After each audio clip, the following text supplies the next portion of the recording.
Hello everyone, it's Katrin Chong here. Welcome to our weekly live tutorial. So glad to have you here. Now, today we're going to have a chat about what are the 3 diet tips to help you to improve your uterine lining wall.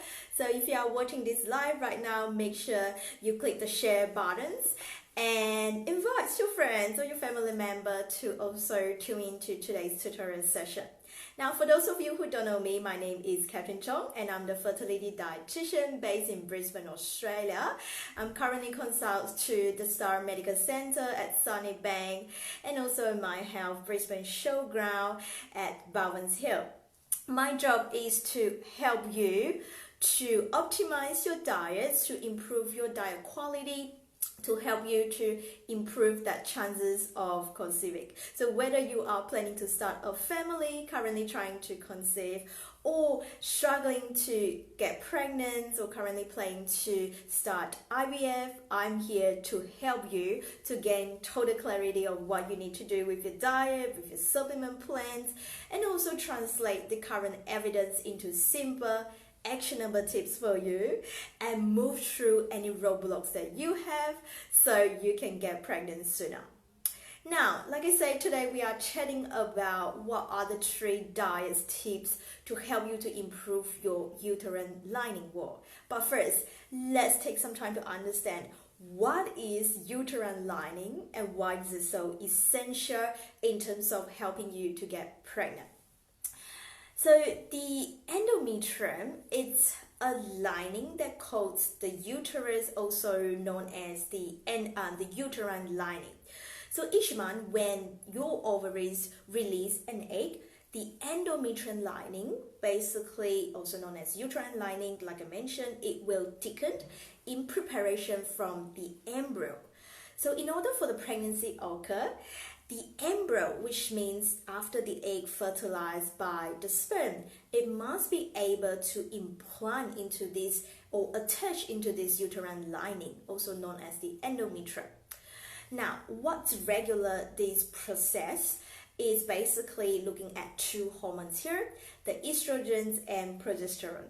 So estrogen causes the thin uterine lining to thicken in preparation for the embryo implantation, unlike progesterone causes the thickened uterine lining to develop further and just prepare the characteristic that's needed for that implantation and also for the ongoing pregnancy to be happen. So basically, balancing these 2 hormones is essential when we talk about the to improve your overall uterine lining health. So what again the next step is to understand why is it so crucial, because the function itself is actually it works as to provide the nourishment and also to sustenance for an embryo to grow, which is the essential part of a pregnancy. So when the lining is thin, usually if less than 7 millimeter, so 7 mm, the body may not be able to sustain that embryo growth or for a growing fetus, right? So like I mentioned before, there are 2 hormones that we're looking here in terms of helping to improve that uterine lining health, but of course there are other medical conditions could potentially also affect the uterine lining as well. If you are in doubt, if you suspect that you have any medical conditions, please always consult your doctors or medical practitioners for proper medical advice and treatment plan. But today, I'm going to share with you what are the 3 tips you can improve your uterine lining and how you can maximize the chances of a successful pregnancy. Let's get on to our tips number 1 today. So the top tip for you today, the first one is you need to have a diet that's rich in whole grain. There is a study, it's a large prospective cohort study in US, found that women who consume more whole grain intake, on average about 34 grams per day before the IVF treatment, so which is the reproductive treatment, were associated with a higher probability of implantation, live birth, and also increase in endometrial thickness on the day of the embryo transfer. Research also found that for every additional serve of whole grain you have every day can also help to increase the uterine lining by an average of 0.4 milliliters, right? So that's pretty impressive in terms of what the evidence has shown us. So what does it mean? How do you translate into your daily life? So first, what is whole grain? So a lot of my patients actually confused. They don't know what is whole grain. So whole grains basically means that it's a grain, but it consists of all the three original parts, which is defined as the brain, the germ, and the endosperm. So all three parts are naturally intact. Right, so if you imagine, unlike many refined grains such as white rice or white flour, what happened is some part of this grain has been removed and only have the endosperm left, and that is causing many nutrients missing.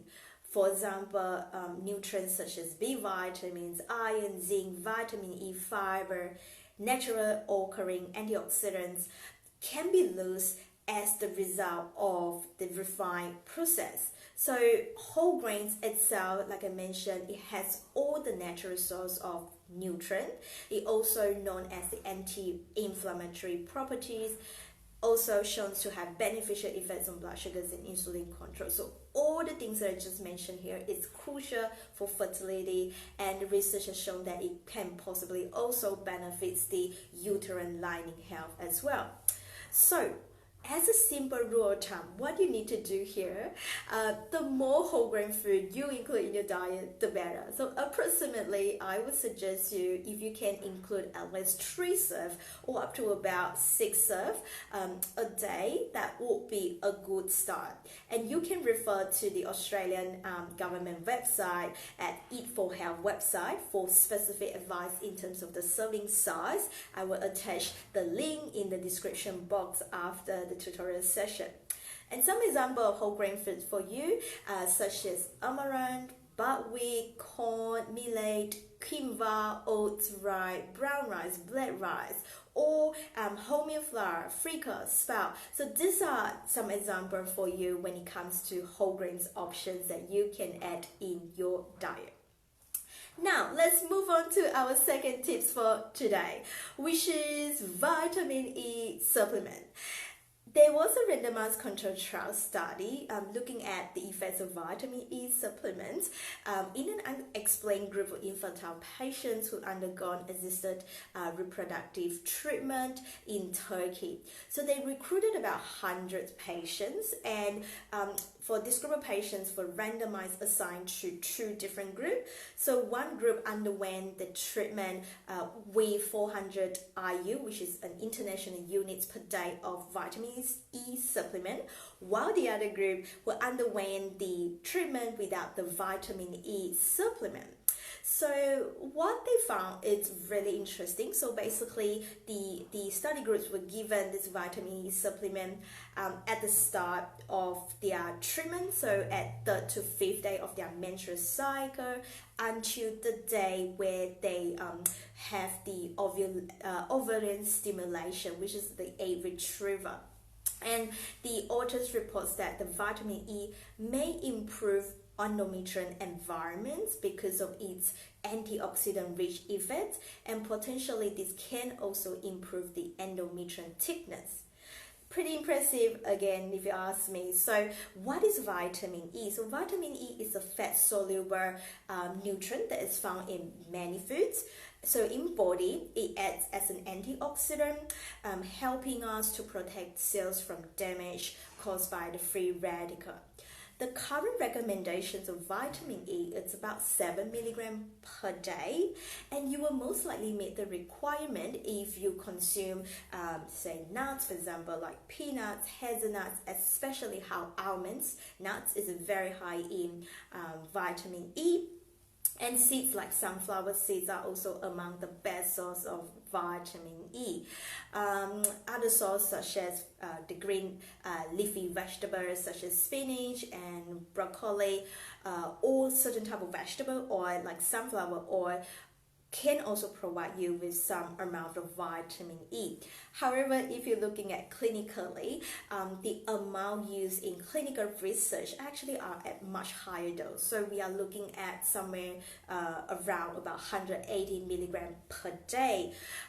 So that is actually significantly higher than the recommended dosage that you are consuming from your diet. So again, if right now you're thinking about, okay, should you start a vitamin E supplement, I would strongly recommend you to consult a fertility dietitian or myself. DM me if you have any questions about that, or make sure you speak to your doctors before you start them. And one thing to note that vitamin E actually could be harmful if you are taking a large dose during pregnancy. So if you are already on a vitamin E supplement, make sure you do stop them as soon as you find out you are pregnant. Alright, next up, moving along to our next tip for today, which is omega-3. If you follow me long enough, I'm definitely a big fan of omega-3. It's one of my favorite nutrient, favorite topics. So omega-3 has been also found to be great for increasing blood flow to the uterus, which is important to help to thickening your endometrium and the overall endometrium health. Now, the best source of omega-3 is from oily fish such as salmon, tuna, sardines, and mackerels. And it is recommended you to consume at least about 2 to 3 times each week, and each serving is equivalent to about one fillet, roughly about 150 grams. Now, if you're someone who don't really enjoy fish or seafood as much, you are likely not gonna get enough of omega-3. That's why it is best for you to consider an omega-3 supplements, or you may need algae-based supplements to get that essential omega-3 if you are vegetarian or vegan. Now, in my private one-on-one coaching sessions, I also quite often would recommend my clients to do a very specific omega-3 index testing to find out what exactly is their current level of omega-3 before I customize that supplement plan for them. That would kind of part of the personalized nutrition approach that you can expect when I work with you one-on-one. So there you have it, my top 3 tips for you to improve your uterine lining. Now, to help you to get started, I have created a free fertility meal plan for you. You can now download the meal plan at katherinechong.com.au/fertility diet challenge, and I will also attach the link in the description box below so you can get started with a fertility diet plans to help you to optimize your nutrients. If you enjoyed this episode, don't forget to press subscribe, like, and the share button, and leave a comment down below. I would love to hear from you. What is the one thing you are going to try in the next 7 days? Now, thank you so much for watching. I will see you again next week, same place and at the same time. Bye for now, everyone.